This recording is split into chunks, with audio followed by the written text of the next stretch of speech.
Hi, this is Jeff with GYS Welding USA, Precision Equipment Systems. Again, we're going to talk about the arm changes on the GYS spot welders. This is a PTI machine.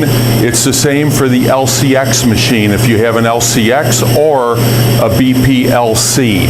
So the PTI, the LCX, and the LC are all the same to change and adjust the arm. I'm also going to go into the clamp adjustment as well. So in your welding, if you do need to change an arm, this one right now is set up. The screen's in auto mode. We're on a C1 arm. So to change the arms, the first thing we have to do, you hear the pump running, hit escape, and you just heard the pump shut off. And we have a picture of a wrench. That means we're in service mode. The pump is off. You do not have to turn the machine off to do this. Just hit escape. Turns the pump off. So now we can disconnect. If we come over to the gun, we can now unlock it. We can disconnect our cooling lines. And then lift up our lock tab right here, and the arm comes right out. Okay, this is a C1 arm. All of the GYS arms are numbered. That's a C1. So there's a few things when you change the arm that we want to make sure we do. I'm going to put a C6 on it. So the C6, there's where it's engraved. I intentionally grabbed a used arm out of our training center so that we could look at it and look at a couple things we want to make sure of. When we grab an arm, body shops are very dirty environments. These arms have a copper grease in the contact points. So we want to take a look in here and here, as well as in the cradle, and make sure that they're clean.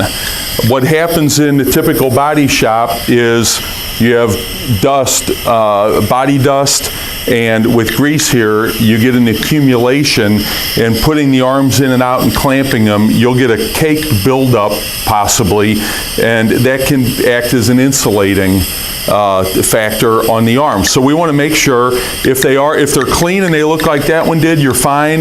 If you got to clean them, just wipe them out with a paper towel. And then with every welder, you get a tube of copper grease. So I always just use my little finger. We're going to put a little bit of copper grease. Just wipe it in there like that. You don't need to glob this stuff on. Just a very thin coating is all you need. So just a very thin coating where these connect. That'll assist with the transfer, the electrical transfer.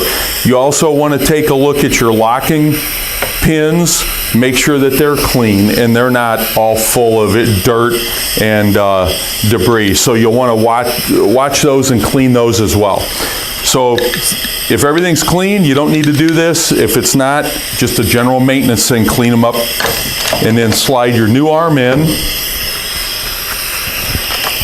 Lock it down and hook up your water into the quick disconnects. Another thing you want to always check when you lock an arm down, there's an adjustment right here.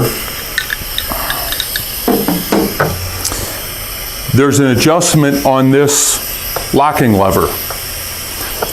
If you look at the side, I'll go ahead and put this one in. Whoop. When I lock this down, if you look underneath this, there's a pin, and this has a shoulder, and you can see that that does not roll all the way over and contact the stop. If when you lock your arm down, you feel it go past about the 2 o'clock position and it makes contact and stops on that pin, you need to adjust this. That means that your arm is not being locked in tight. So to adjust it, in your accessory kit up on top, you have a little 4mm Allen wrench.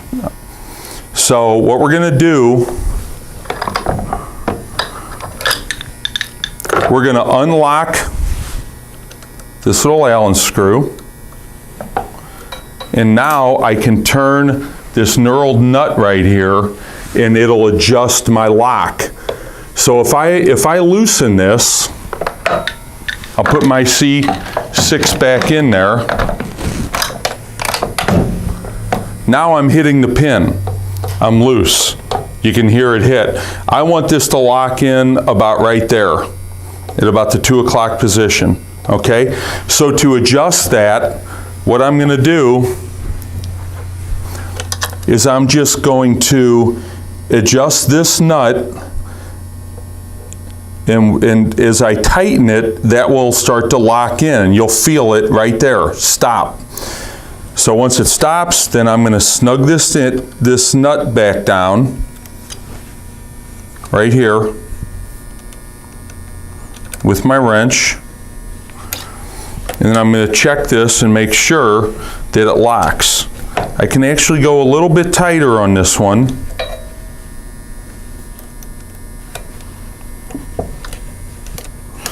The only thing that this little lock screw does is it keeps the larger knurled nut from moving over time. So right there, we're good. We're locked in good. Okay, so now I can go ahead, click in my cooling lines.